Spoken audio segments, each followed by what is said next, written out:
Welcome, everyone, to the Cyberphysics Podcast, where we unravel the complex web of cybersecurity through the lens of its foundational principles. I'm your host, and today, we embark on an intellectual journey that mirrors the intricacy of physics itself. Joining us are two remarkable experts, Ranghan Venkatraman and Charles Payne, as we delve into cyberphysics in essence. Awesome. So, very good to meet you, Charles. Would appreciate you maybe sharing a quick bio of yourself for the audience. Absolutely. So my name is Charles Payne. Actually, I'm the CISO for Neptune Media. I've been in cybersecurity, well, technically network security and network infrastructure since the late 90s. So I've been in the industry for roughly a little bit more than 25 years. So quite some time before cybersecurity was a thing. If you look at how the world is today, as we all know, cybersecurity is sort of epicenter. There used to be a time when cybersecurity was sort of relegated to the edges, and the board and other key C-suite executives never cared about it, not at least to the extent that they care today. Today, budgets are bigger. Companies are really investing reluctantly in certain cases, and in certain cases because they really care about it. Case in point, JP Morgan invested some $1 million or so in cybersecurity and has resources globally. So my thought here is, given the absolute relevance of cybersecurity and the nature of your work, where do you think are the spaces which still continue to be underinvested? I think that we underinvest in education. And I don't mean that where we blame the user. What I mean is, I think that there's a lot of nuances if we go back to even some scenarios with Okta where, a user can be tricked to click a button, or you look at Uber, how you can hit something like an MFA and you could just get the annoyance and then that human error, not so much of even not having the intelligence or having the knowledge. It's more along the lines of just, it becomes such a repetitive type of task. You see an alert, you press OK, it becomes a function instead of like an actual security measure. So it becomes like a standard mundane thing. And that's where I think some of the things fail. So when you talk about education here, I mean, we're talking about layers of this, right? You're talking about board level education, C-suite education, and you're talking about education with users and things like that. Of course, user-based training is fairly commonplace in most companies now, at least around things like phishing, smishing, and things like that.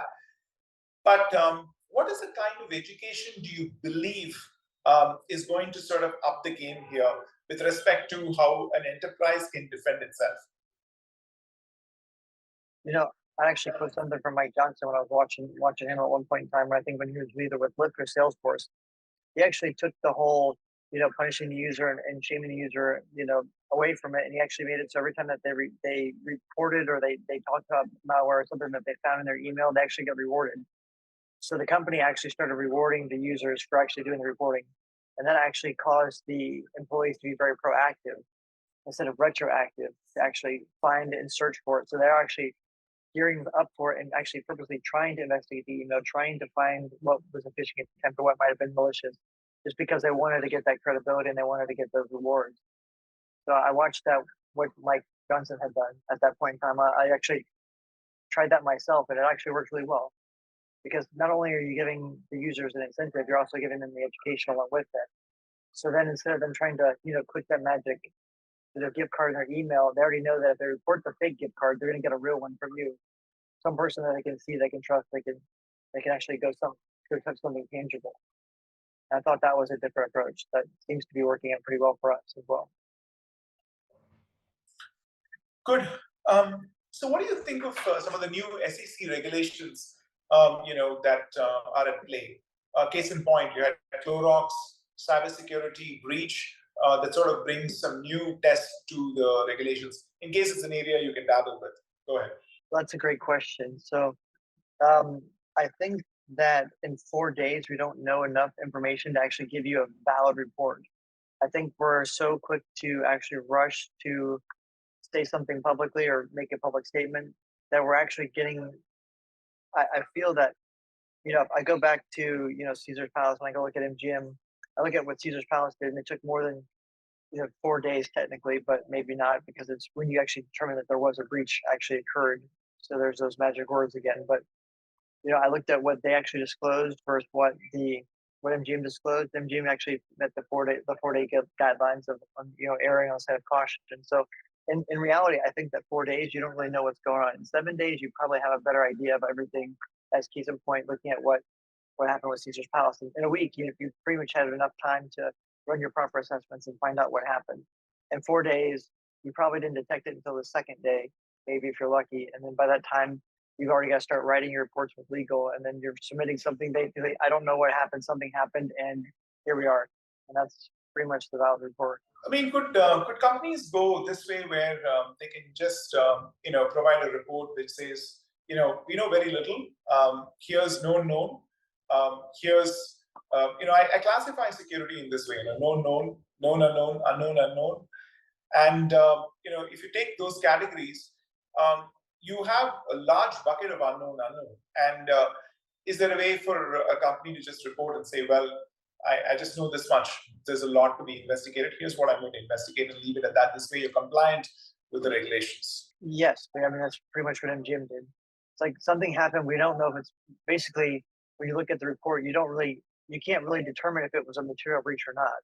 But they reported to be on the safe side, just be on the safe side. They are on the safe side reporting something, but was it material? Did they actually have to report it? The answer is, at the moment that they actually think that they reported it, I don't think they knew, or they knew.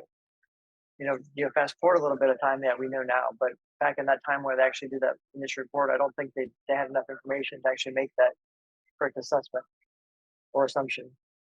And maybe they did. Maybe they did. But I wouldn't have assumed they would have had that information already. I mean, I'm not sure whether you know a whole lot about the MGM situation, but maybe you see other environments like that. I mean, truth to be said, casinos do spend a lot of money on cybersecurity, and yet we, see that these things still do happen.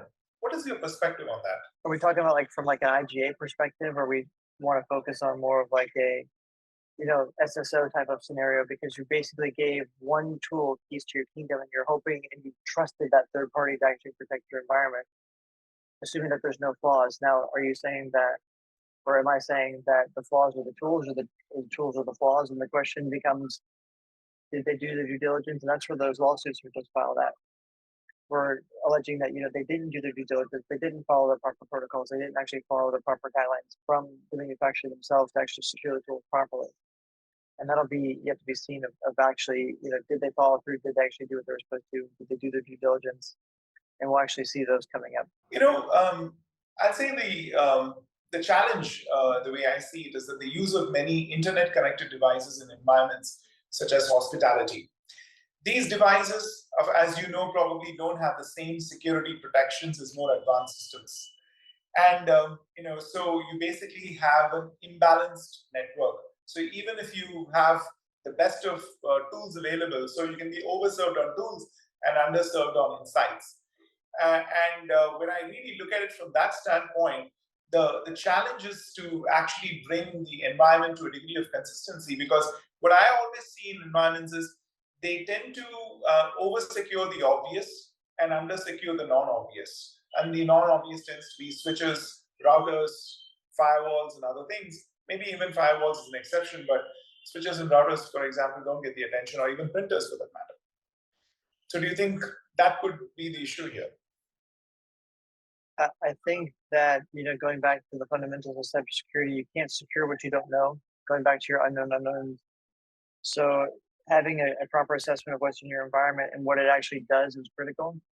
And in today's environment, even if you look at OT, or if you look at some type of other, IoT device, most people don't think about, plugging in like a hospital meter or something into the actual internet. But when you plug in something that hasn't been patched in, 10 years, 15 years, you actually introduce a bunch of vulnerabilities that you probably didn't think of that were actually there, that you just kind of opened yourself up to.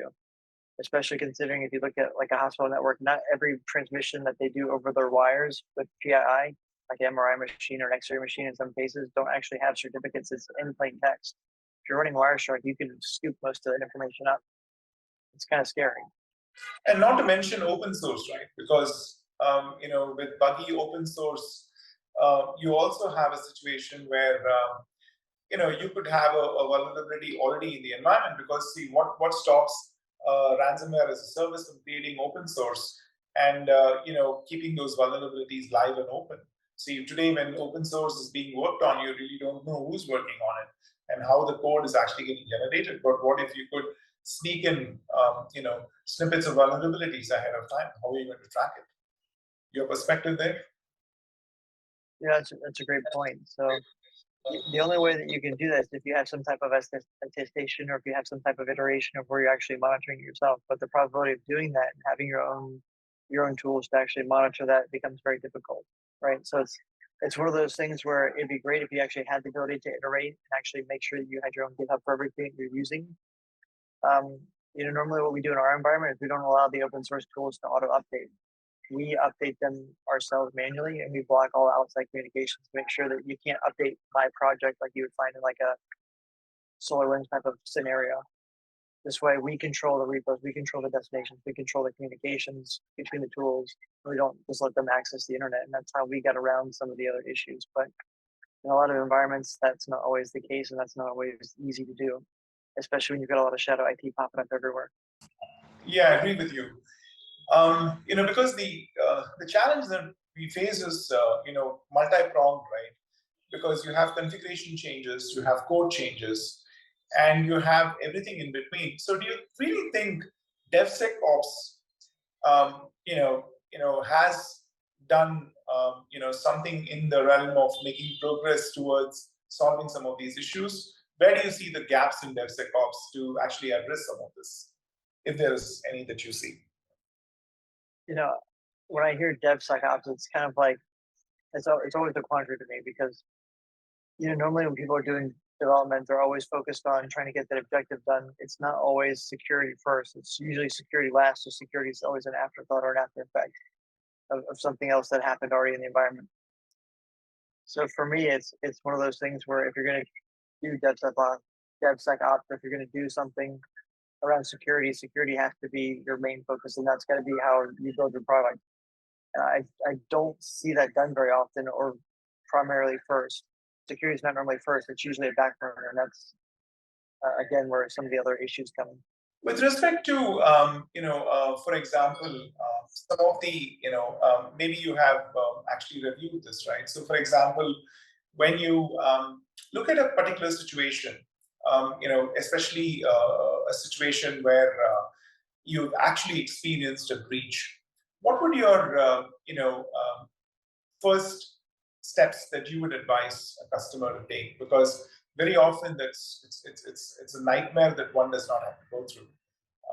What do you feel that companies should do in terms of both preparedness and actions that are required should you see that you have a problem? I would assume that if you're going to go start actually looking in your environment, I would assume that you'd want to pull out your incident response plan, or you want to pull out your initial paperwork and procedures. That would be the first thing I would say to do. And then once you have an assessment, your next phone call should be illegal. And as we learned from previous cases, depending on the situation and the severity, you may want to have your own outside counsel as well, and in addition to inside counsel or in-house counsel. So I think that this question's quite in depth. So just trying to be on a high level, the first thing to do, we actually just went through an issue where we had an insider threat, and they went rogue with one of our DNS servers, and it actually caused quite a catastrophe for us. And we had a procedure in place, and we actually followed it. And our first call was to our lawyer, and we called our counsel, and we had it, and we went from there. So I think that every situation is going to be different. In our situation, our SOP was involved legal. Let legal go deal with it, because they've already got the tools and the resources that are already equipped to handle what they need to do. What do you typically, how do you mitigate against insider threats based on your own experience? And based on your experience of where you had this challenge, what advice would you offer to prospective companies that want to know more about it? Because if I look at insider threats, it's again an underserved space, because many companies don't really pay too much attention to it. They give a lot of importance to somebody that's coming in from the outside, a contractor, etc., etc. But really, when it comes to internal, employees, they tend to usually close their eyes, assuming that they've done the background check and it's good enough. in short, I don't think there's any way that you can prevent, but you can definitely mitigate some of the other factors. So having the least privileged access is always critical. In our case, the only thing they had access to was to the DNS server itself because it was improperly registered, and that was an oversight on my part personally. But the it was one of those things where we actually had enough controls in place that made it so the blast radius was very small. Was it a black eye for the situation that happened with the DNS going offline and the messages that popped up on the other website? Yeah, absolutely. But in short, um, our lawyer is actually planning on writing a paper about how to secure your DNS and your domains and stuff in your company because it's IP, right? So it's very important, it's very profitable, and it's the lifeblood of your business. But going back more specifically to your question, uh, it's about controlling your privileged access. Always having least privileged access has been very critical to us, and we actually were able to limit the blast radius. We actually didn't lose any PII, we didn't lose any sensitive data, we didn't lose anything that was actually fundamental other than just the one thing that they were working on because they were the developer for that site. So in that case, all they had access to was that one little tiny piece, and they tried to affect change with that piece, but in terms of changing or damaging anything else inside the infrastructure of the business, they weren't able to touch that because we had the other procedures and policies in place.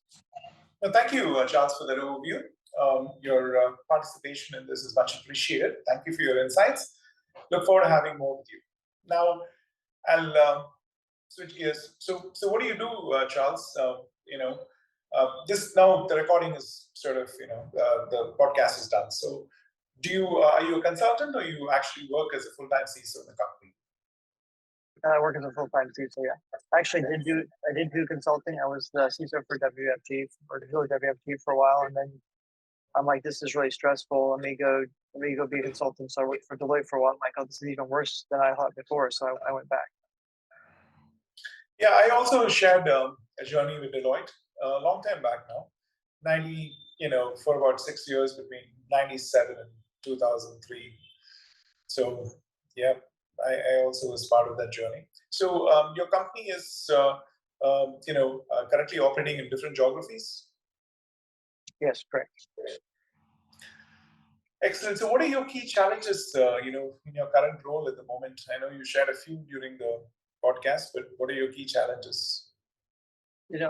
Ideally, it's always trying to find least privileged access because when you deal with like AWS or if you deal with a different cloud provider, everybody has their own IAM or PAM solutions, and it's trying to learn how they do it and then trying to audit and then implement on top of that, which is always what I find to be problematic.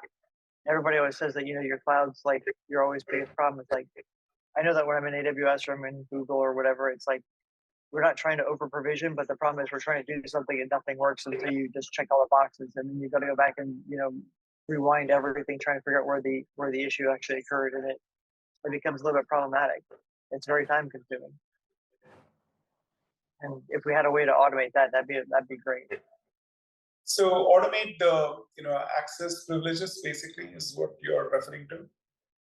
Yes, like I know that AWS and Google and GCP and Azure will do that for you, but the problem is when they say that like you can go access your S3 bucket, for example, on AWS.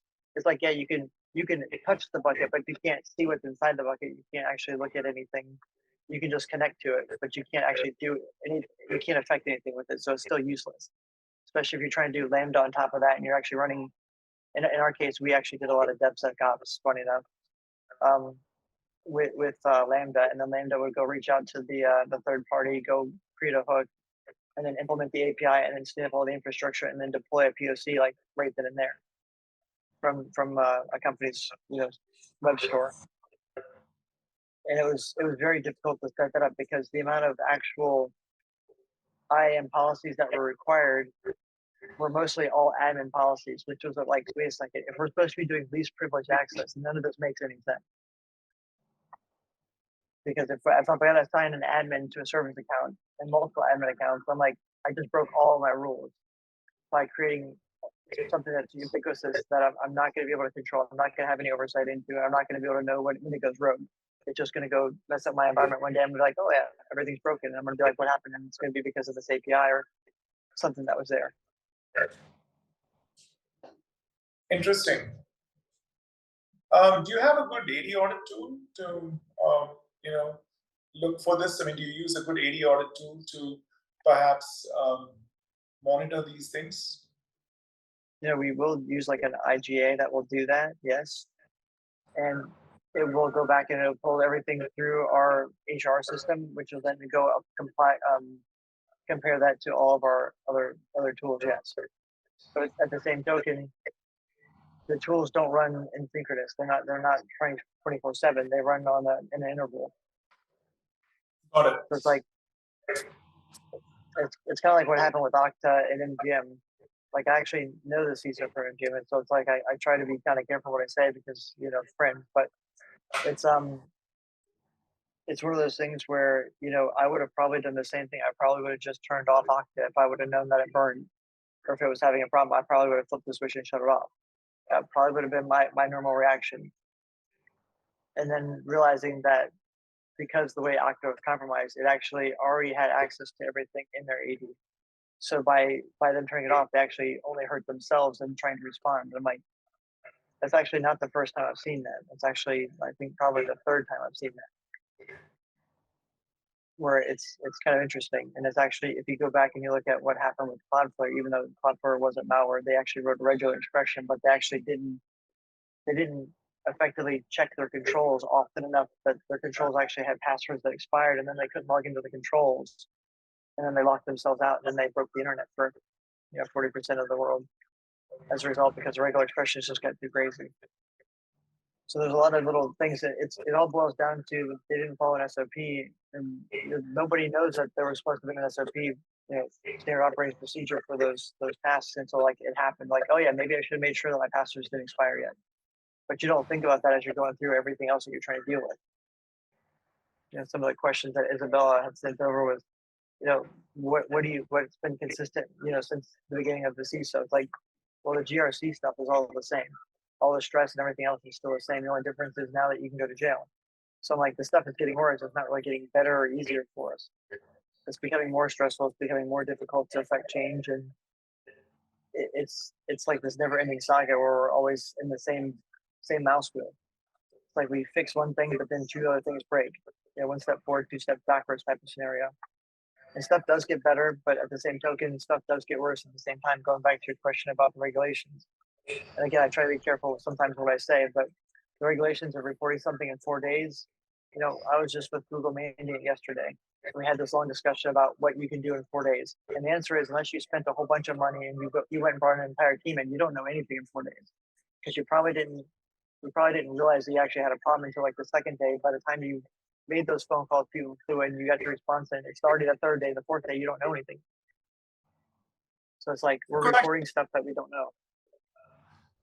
Yeah, and you may actually be creating a fire. You may even not even have a fire. You may just have an anomaly for all you care. And right. Well, that was the point that Mandiant meant. They said that if you actually had like some type of scenario where you did this, now you just dropped your stock price. Now you could have potentially cost your company a couple $1 billion in stock prices for something that was a fluke or something that was just a normal system test or something. So it's like you try to compensate on one side, but at the same token, then you affected your stock price and all your investors on the other side because you're trying to rush and get that done. And that's where I'm like, we're not doing, I know that we're trying to serve the community and talk about disclosures, but at the same token, I don't think we're helping the country as a whole when we talk about like GDP and all the actual financials that we're actually going to cost the companies to do this. Because they're rushing to report something because they don't want to be the one that's the test case for the SEC. And the other thing is that you can also have a slow mean time to detection. If you have an EPT, you might not even know about it for a long time. True. The dwell times are long. Sometimes they could be 6 or 12 months. I mean, they're bad. That was another conversation that Amanda and I had yesterday. It's like, when they get called in for a threat actor, it's not just one threat actor that's there. They said on average there's 3, 2 that they never detected, 1 that they finally detected. I'm like, when you sit and you think about it, you're like, man, I really missed all. So basically, you missed 66.7% of everything that was happening in your environment. It was just that one, script kiddie or whatever that actually got caught. I'm like, wow, that's kind of amazing. When you think about it, it's like, then what do you do? How do you protect yourself, and what do you do next? And the short answer is, don't know. That's where things get really scary. Actually, I've watched many of your podcasts, and I'm actually familiar with, a little bit with how your tool works. And I think it takes a pretty good proactive approach to actually scanning and looking at the network infrastructure. So I think that might be something that's valuable. I look at the slot machines. I look at some of the other stuff that's OT and IoT, and I look at the way that the OT stuff is, like the stuff that's electrical and such for like the power meters. That stuff was built in the 80s. It's all HTTP. Like they don't encrypt that. Correct. I'm like, this is if people know how bad things really are, I think they'd be scared or maybe frightened. See, we have a vision for cybersecurity, and that vision is we want to make it work like a water purifier. So today, if you look at water, has a lot of contaminants, but when we drink the water, we don't think about those contaminants because most of them are cleaned up. So our sort of mission and vision is how do we make this work like a water purifier so that we simplify it, because it's getting extremely daunting for most companies. And so we generally break it down into these 4 quadrants, known, known, known, unknown, unknown, known, and unknown, unknown.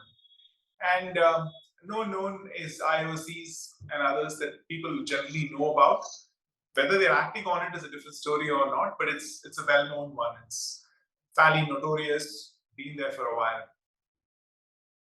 The known unknown, is in the category of where they're trending in the marketplace, but again, not something that everybody watches for. Then unknown known is interesting because you have a problem, you just can't find it. It's actually in your environment. It could be like the car key that is in your building, but I can't find it. And not finding it doesn't help because it can create a lot of harm. The unknown unknown is very interesting because it's trending in the wild and it's in the Amazon forest and you have to find it. So what we generally do is we try and map the enterprise context to the threat landscape. And then we go to this predictive model that will allow you to see what is the, when and where will you get potentially hacked. So it's a predictive model that looks at APT threat actors and says, based on your enterprise context, industry, your vulnerabilities, your chances of getting hacked is this much. So you can go after those specific vulnerabilities and hopefully put some mitigating controls. That's the idea. Right. It basically finds the low-hanging fruit that the adversaries or the criminals might try to target first, which makes sense because they're always going to attack what's lowest hanging fruit first as the process of their building up and their tooling. Because we feel that getting to predictive is the hardest but has the maximum value. Because if you really look at a large enterprise that has these regulations, if they can at least predict it, then at least they know, okay, there's something coming. It gives you that degree of alertness which a reactive process does not. So for you to get proactive, you have to get predictive. So that's the logic. And so in that way, you also instigate your ability to be preventive. So we look at APT threat actors that we typically protect our customers. And then we say, okay, based on actions that are required, either you're doing it or we are doing it or combined we're doing it, here's the predictive model that will tell you where you could be seeing trouble. So that reduces the cat and mouse game a bit. That actually makes perfect sense. Again, just to validate what you were saying, that the conversation again that we had from me and Dave yesterday was the fact that when you deal with like an APT threat actor, nation state or whatever, they have a typical MO that they always do. They have a typical SOP where they always follow the same procedure every single time, or something very, very close to what happened before. So it's like when you see that pattern, then you actually are able to isolate and then identify who's actually doing it at that point in time. So having that telemetry data, those IOCs and those TDPs make it very helpful.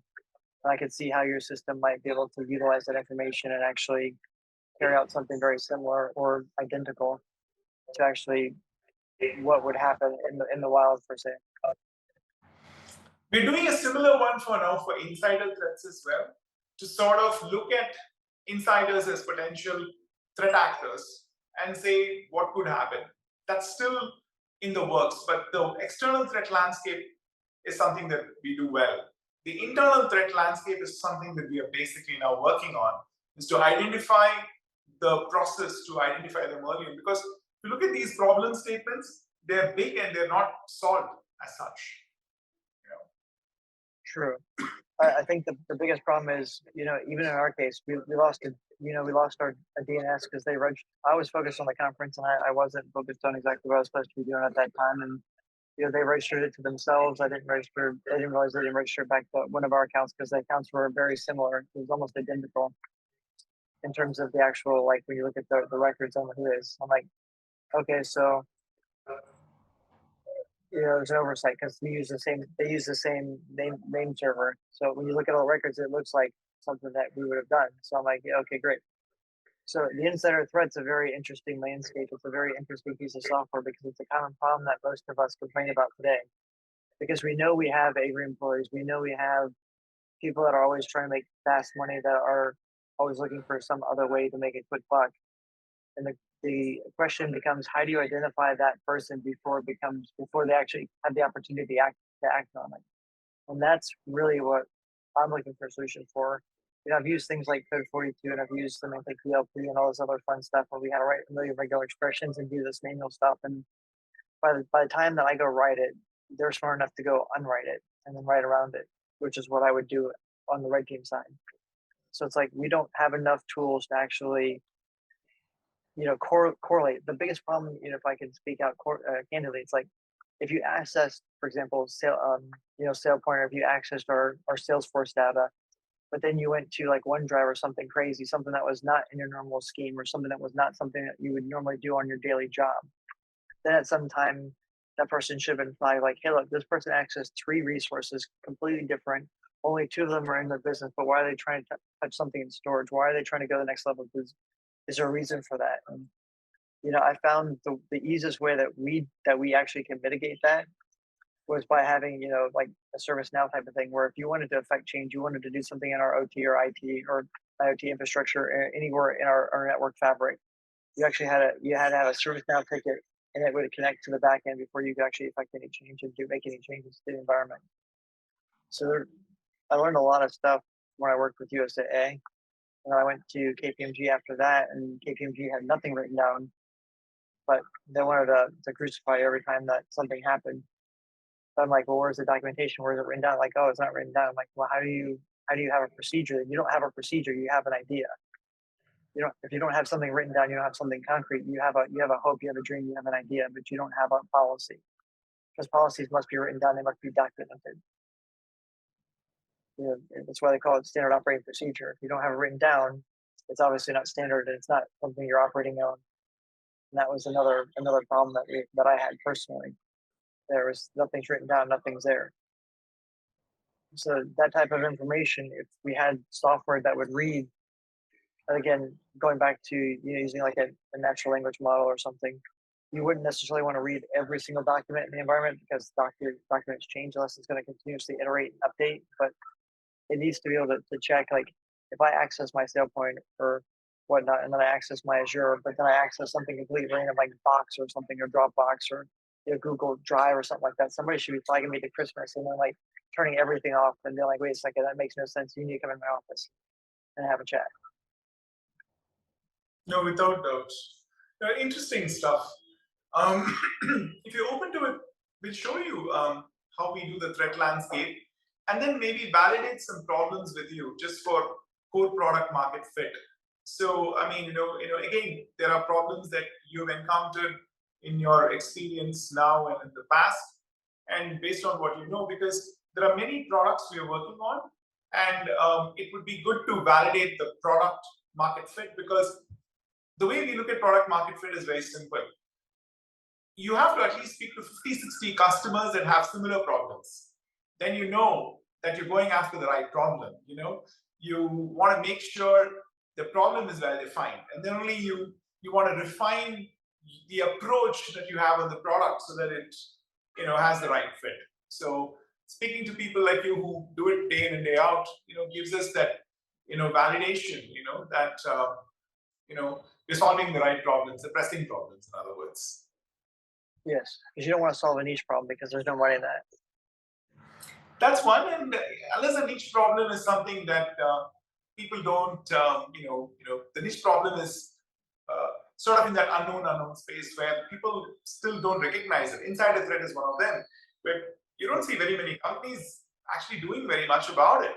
They occasionally say, I lose my sleep over it, but when it actually comes to an action, they don't do much. But if you take the last mile problem that Amazon solved, it was, nobody took it as a serious thing. They felt, it was a problem I didn't want to deal with, and they took that problem and solved it. So sometimes it helps to go after them. But if you're working on multiple problems, I would say I would like to take problems which, have the biggest impact, because you can't work on all of them at the same time, So that's the approach. So I'd love for you to see what we do on the threat landscape and how we marry to the context to be predictive. But then, the other problems if you're working on, we'd love to, use you as a bouncing board to see whether, you can give us some perspective. And of course, if something solves your problem, even better. Yeah, absolutely. I appreciate that. That sounds like it'd be beneficial for myself and a few other folks that I know. Yeah, absolutely. The insider threats, it's real. It's a problem, and the problem is that we have is there's not a solution that accurately tries to identify or actually resolve it. There's a whole bunch of tools that do DLP and other stuff, but at the same token, you encrypt it. There's 100 ways around it. It's like we need a better solution. So I'm very curious to see how you guys deal with that. I like the way that you guys do your APT stuff and your network telemetry for finding threats. I'm curious to see how you guys actually do insider threat. That's been a problem that we've been talking about in my group for probably 6 months or longer by now. How do you solve for that? How do you find it? What do you do? Yeah, absolutely. So sounds great. Thank you so much for your time, Charles, and I look forward to scheduling Kimberly or someone in the team to quickly schedule a follow-up. And I thoroughly enjoyed my conversation with you. It's always good to speak to people who actually understand the problems very well, because a lot of the times we talk about answers and solutions when the problem is not being well defined, True. I mean, I know that we're having our summit starts next week. I don't know what part of the country you're in. I know you had been to Florida and you've been to a few different places, so I'm not sure where you're at the moment. But I mean, we're in Hawaii. I don't think you can see, but the background doesn't start. It's like 2:00 in the morning here, 2:40. But we're actually starting our cybersecurity summit on Monday, and we've got the investment summit that starts, Wednesday night, Thursday morning. I'm actually out of the country, but is there something virtual that you have as well? We do. We actually have a virtual platform. We actually use Gather for virtual access. If you let us know how I can participate in it, it'll be great. If you're open to if there's an opportunity to speak, happy to do that. Let me know in any way I can help. But I'm currently out of the country, but I'm happy to participate virtually and can help with any roundtables, any speaking opportunities, anything works. Yeah, I appreciate that. I'll see. I don't think we have any the speaking opportunities virtually, or you would record a video and we actually we upload that to the platform so they can play it. That way you don't have to be stuck there, live, because again, we're in Hawaii, so it's 2:41 a.m. right now, or 2:42. And I'm not sure if you're forward or backwards, depending on which part of the world you're in. So I'm right in Asia, and my time is around 6:00 in the evening. Oh, okay. That makes sense. Towards like Singapore, Hong Kong, yeah. That makes sense. So absolutely. So if you wanted to record a video about that, we definitely post it to the website. Again, we actually use Gather for doing that. And I'm working with their CEO to rebuild a product similar to like a event. I don't know if you've ever done events or done a lot of, I think you do a lot of podcasts and webcasts, as I see on LinkedIn. This is a pretty good way to distribute to 10,000 people in real time and it gets diversified either through YouTube or like Vimeo, whatever it is, Vimeo, I think it is. Then Vimeo. What is the name of the tool? Sorry. It's Gather, so it's spelled Gathr. There's no E. And I'll look into it. So it's a good way to distribute, is it? it is. Once you do like 10,000 people at a time, and I'm one of their design partners with one of my friends who also does an event company, and we're actually building a product to be like a C-event type of thing, but so it actually stores, so you'll get all the normal like badge printing, all the other tools that you need, all the actual reporting analytics that you have from whenever they intake and actually watch your videos. Because with LinkedIn, you can't see really what they did with the video. You know that they signed up, you know that they said they were going to watch it, but did they really watch it? Did they go very far? Who knows? You don't really have any analytics in that. And I wanted to make sure that whenever I was doing something, it was qualified. So I knew what part of the video they didn't like, what part of the video that they liked, so I could actually build upon that by looking at their watch history, when they fast forwarded, when they would actually watch it. It gave me some data that most people don't use or don't have. I'd love to check that out. Thank you for that input. It's a good one. No, great. Sounds wonderful. Thank you so much, Charles. And I look forward to a follow-up call with you, and then we can go to next steps. Yeah, I appreciate that. Thank you. Thank you so much. Thanks. Bye. You're welcome.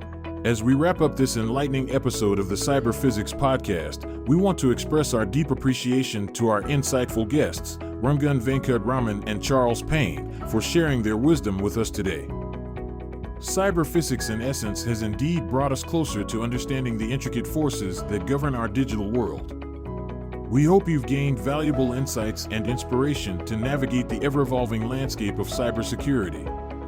Stay connected, stay informed, and remember, the essence of cyber physics is ever present in our connected reality. Until next time, keep exploring and seeking the equilibrium between innovation and safeguarding. Thank you for joining us on this captivating journey.